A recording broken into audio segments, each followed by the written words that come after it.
तो चलते हैं फ़र्म के पास, बाइक निकालते हैं, उनको डॉक्टर ढूंढ के देते हैं, उनकी परेशानी हल करते हैं। फिर मुझे इजहान के डॉक्टर से दोबारा रब्ता करना है। मैं मैसेज तो भेज रहा हूँ कि भाई 102 बुखार है, मीटर थर्मोमीटर की तस्वीरें भी भेज रहा हूँ। वो बोले भाई ना उतरे तो फिर बताएं, पट्टियाँ भी करें। अब पट्टियाँ भी कर रहे थे हम, बुखार हल्का होने का नाम नहीं ले रहा, सर पर चढ़ा हुआ बुखार। बस अल्लाह ही खैर करे। चलते हैं, देखते हैं, दोनों चीज़ें संभालते हैं, अल्लाह खैर करेगा इंशाल्लाह।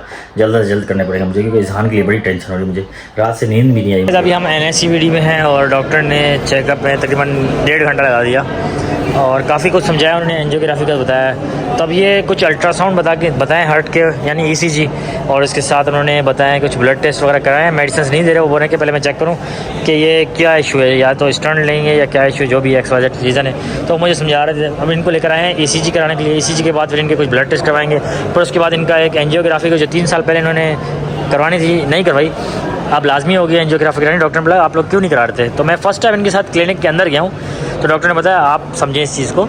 मुझे समझाया उन्होंने कि ये होगा, इस तरह चीज़ें होंगी, और काफ़ी डांटा भी। उनको लगा शायद मैं जो है ना ये चीज़ें जो है ना इनको गाइड नहीं कर रहा था। फर्स्ट चीज़ ये है कि देखिए, जब पेशेंट जाता है उसके साथ उनका बेटा जाता है। मैं थर्ड पर्सन में अंदर नहीं जाता था, मैं बार इनको कवर करता था। कहीं टेस्ट करने और मैं इनको ले जाता था, इनको कहीं जाना था बाहर काम से मेडिसिन लेने के, वो मैं ले जाता था। बट जो अंदर क्लिनिक के काम था वो बेटे का था। वो बेटे को डॉक्टर समझाते थे, उनको समझ शायद कम आती थी या पता नहीं, वो नहीं कराना चाह रहे थे एंजियोग्राफी। पर डॉक्टर ने कहा आपके हार्ट के 3 वाल्व बंद हैं जिनकी एंजियोग्राफी होना ज़रूरी है, जो कि 3 साल पहले होनी चाहिए, क्यों नहीं। तो मुझसे सवाल क्या मिला, सर मैं फ़र्स्ट टाइम क्लिनिक के अंदर घुसा हूँ, इससे पहले मुझे ना कोई गाइड किया गया था, ना मैं इस बारे में जानता था, मैं बाहर था। तो डाटा है सबको, और कहा है कि भाई आप लोग कराएं इनकी ECG और एंजियोग्राफी लाजमी है। 15 मिनट का टेस्ट है, कोई इशू नहीं, मैं खुद कर दूंगा, आप टाइम ले लें उनसे।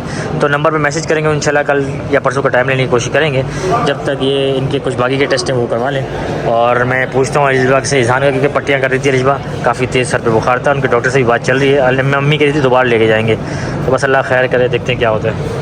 अच्छा जी, ये कराची में NSCVD बड़ा हॉस्पिटल है, जो कि जिन्ना के बिल्कुल अपोजिट है, और ये इनका सेकंड बिल्डिंग में बना है प्राइवेट। और यहाँ पर जो है ना काफ़ी जो है हार्ट के पेशेंट्स आते हैं दूर दूर से। ये भी यही रहीम यार खान से हैं। इनकी जो डॉक्टर थी वो थी कोई और, गजाला, उनके यहाँ फौत की होगी। उन्होंने कहा अभी हम टाइम नहीं दे सकते, और इनके पास टाइम इतना होता नहीं है कराची में स्टे करने का, क्योंकि इनके पीछे ज़मीनें वगैरह भी होती हैं, घर बार भी अकेला होता है, तो इसलिए जो है ना ये यहाँ पर ज़्यादा स्टे भी नहीं कर सकते।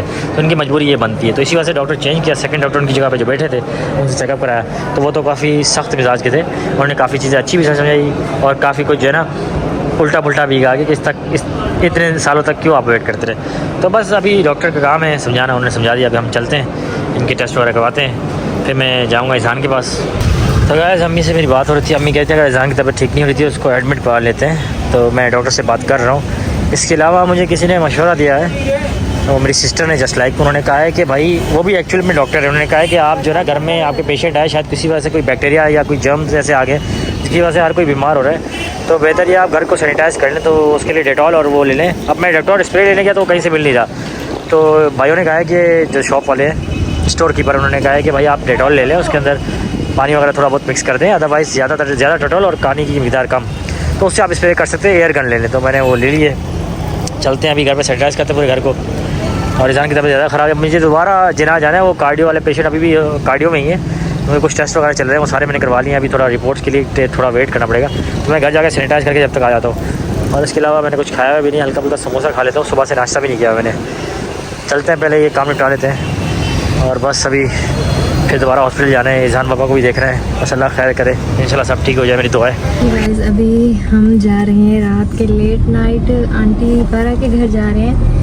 ये देखिए, ये दोनों ड्राइविंग कर रहे हैं, एक से नहीं हो रही, दोनों कर रहे हैं, दोनों गिरेंगे ना।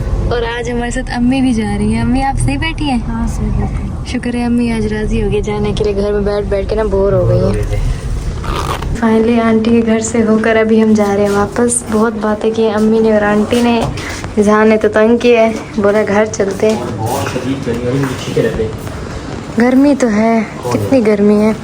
बस अभी गाड़ी लेते हैं और चलते हैं, बहुत गर्मी हो रही है। हाँ, ये है मेरे पास से गाड़ी की चाबी।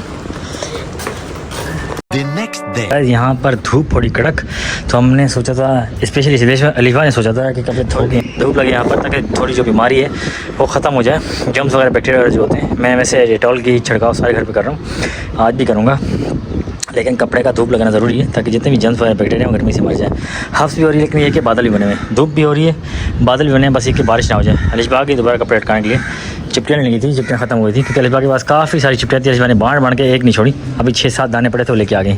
हालांकि मैंने पैकेट काफ़ी सारे रखे हुए थे। खैर अभी गई हैं नीचे से लेकर आई हैं और चिपटियाँ लगाना ज़रूरी है क्योंकि अगर नहीं लगाई तो कपड़े उड़ सकते हैं। चिपटियाँ मजबूत रखती हैं कपड़ों को तार के ऊपर क्योंकि वो चिपकी रहती हैं। अभी लेकर आई हैं घर से और लगा रही हैं। यहाँ पर जी बारबेक्यू होती है घर का, ये कशजत का ये कुछ हशर कर दिया है, टेबल भी तोड़ दिए और इसके साथ ये हशर किया हुआ है। खैर जब सफाई होगी तो इसको भी साफ़ कर देंगे रगड़ के, या बारिश होगी तो फिर इसके बाद थोड़ा बहुत कुछ मार लेंगे, साफ़ हो जाएगा। तो ये देखें जी बारिश बनी हुई गर्मियों की, हफ्स फुल शदीद हो रही है और गर्माइश भी बड़ी ज़बरदस्त किस्म की हो रही है और धूप निकली हुई है। तो आप चेक कर सकते हैं छाँव के ज़रिए कि कितनी धूप निकली हुई है। तो खैर कपड़े लटकाते हैं, अभी चलते नीचे। ईज़ान बाबा की सुबह बुखार तेज़ आ गया था, ये तीसरा दिन है बुखार हुआ है ईज़ान को, और अलिफा की भी तबीयत 5-6 दिन हो गए ठीक नहीं हो रही है। मेडिसिन तो ले रही हैं लेकिन पता नहीं ठीक क्यों नहीं हो रही। तो खैर अभी चलते हैं नीचे। अगर आज इशू हुआ तो ज़्यादा तो मैं ईज़ान बाबा ले आऊँगा और शायद हो सकता है पॉसिबल है कि एडमिट कराना पड़े।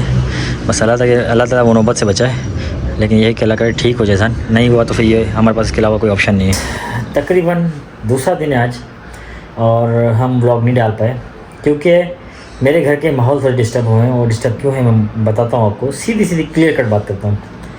देखें जी, जब आपके घर में आपका बच्चा बहुत तेज़ बुखार में हो, आपकी बीवी को सख्त बुखार हो, तकलीफ़ में हो, तबीयत ख़राब हो, और मेरी सासू माँ का भी ऑपरेट हुआ है, वो भी घर पे हैं, तो घर का माहौल ऐसा बिगड़ा हुआ है कि मैं बता नहीं सकता। लेकिन अलिफा फिर भी बुखार में सफाई वगैरह कर रही होती हैं तो उनको मना भी करता था, भाई नहीं करें, मैं भी हेल्प करता हूँ। सारा दिन पसीने हो जाता हूँ। दिन के मेरे सीढ़ियों के जो चक्कर हैं वही गिने जाएँ तो 10 से 12 चक्कर हैं मेरे 3रे फ्लोर के। फिर उसके अलावा गेस्ट आते हैं, उनकी तबीयत ख़राब थी, उनको हार्ट पेशेंट थे, उनको चेकअप करवाना था, वो करवाया। फिर रात भर गाड़ी का ख्याल रखिया। फिर हमारे घर पर टैंकर पानी का आना था, वो डलवाया। उसके बाद ये बहुत सारे काम किए। उसके साथ साथ मैं 2 दिन इतना गंदे तरीके से फंसा हूँ कि डॉक्टर से भी रब्ते कर रहा हूँ, हर किसी से रब्ते कर रहा हूँ। हॉस्पिटल्स के मेरे चक्कर जो है बकरीद से पहले के लगते आ रहे हैं। कभी किस वजह से, कभी किस सिलसिले में। आज भी जुमा नमाज के बाद गया था मैं रिपोर्टें लेने। वो जो कल हजरात आए थे उनकी रिपोर्टें लगी थी, वो आज मिली थी, वो चले गए वापस। और वो बेचारे मजबूरी में आए थे, उनको वो रह नहीं सकते थे क्योंकि उनकी फैमिली पीछे अकेली थी, तो उनकी रिपोर्ट्स आज उठानी थी। मैं वो नमाज के बाद जाके उठा के ले आया। तो खैर कहने का लबो लबाब यह है कि पिछले 2 दिनों से बहुत शदीद फंसे हैं हम। बस आप लोगों से रिक्वेस्ट है कि प्लीज़ दुआ कीजिए। बुरी नज़र जो भी है, XYZ रीज़न या मौसम या कुछ ही वजह से ये बुखार हैं जो मेरी वाइफ को और बच्चे को है, बस मैं रिक्वेस्ट करूँगा दुआ कीजिए कि अल्लाह पाक उनको सेहतयाबी अता फरमाए और जल्द से जल्द बेहतर करे तो अच्छी बात है। क्योंकि पता नहीं क्या इशू है कि बुखार उतर के नहीं उतर रहा है, तो कितने लंबी तवील अरसे तक चल चुका है। सब ठीक से ना थोड़ा सा डिकार वगैरह आता है, वॉमिटिंग जैसा हो रहा है उनको, क्योंकि बुखार मुंह कड़वा हुआ है। इस वजह से मुंह कड़वा हुआ है, कुछ भी खाती वॉमिट आती है, तो इस वजह से मैं सहनब लेके जा रहा हूँ, शायद मुंह का टेस्ट थोड़ा चेंज हो। तो उसके अलावा अंकल आंटी भी आए हैं हमसे मिलने के लिए, वो हमारे घर पे आए हैं, उनसे भी मुलाकात कराते हैं, आपके साथ खाना खाएंगे। अभी हम जा रहे हैं जी कॉर्न सूप पीने। आंटी ने डिमांड की भाई कॉर्न सूप लेकर आए, आपकी सासू माँ और हम जो है ना कॉर्न सूप पियेंगे। अभी मैं जा रहा हूँ जी कॉर्न सूप, पहले ढूंढते हैं, शायद रेड एपल से मिल जाए या बोर्ड बेसन से मिल जाए। तो बाइक निकालते हैं सबसे पहले और चलते हैं, लेके आते हैं, फिर उनसे मुलाकात करते हैं, बैठ के खाना खाएंगे और गपशप लगाएंगे। मिलते हैं थोड़ी देर में आपसे। तो गाइस यहाँ पर हमारा आलू गोश्त लग चुका है, साथ में गर्मा गर्म रोटियाँ थी, लेकिन अब ठंडी हो चुकी हैं, रास्ते में ही ठंडी होगी। क्यों अंकल हैं? हमने बाइक जितना भगाएंगे फिर भी ठंडी होगी। अभी जहाँ बाबा तंग कर रहा है, बोला मुझे निकालो झूले से जब तक हम खाना खा लें, फिर जहाँ बाबा निकालते हैं। और अम्मी मेरी भी आ रही हैं और वो भी आ गई हैं, अम्मी मेरी भी, तो सब साथ खाना खाएंगे अभी। तो अभी हम आए हुए हैं NMC की इमरजेंसी में, और इमरजेंसी में अलिफा को ले गए हैं क्योंकि बहुत ज़्यादा पेन स्टार्ट हो गया था, तकलीफ़ ज़्यादा हो गई थी और फीवर की वजह से। तो हम इमरजेंसी में NMC में आना पड़ा गया। अभी यहाँ पर डॉक्टर अवेलेबल हैं जो कि चेक करेंगे अलिफा को, उसके बाद बताएंगे क्या प्रोसेस होगा। तकरीबन घंटा हो गया, घंटे से मैं वेट कर रहा हूँ और रात के बज रहे हैं 1:25। अम्मी और अलिफा अंदर गए हैं और NMC में इमरजेंसी में मुझे फ़ौरन आना पड़ा।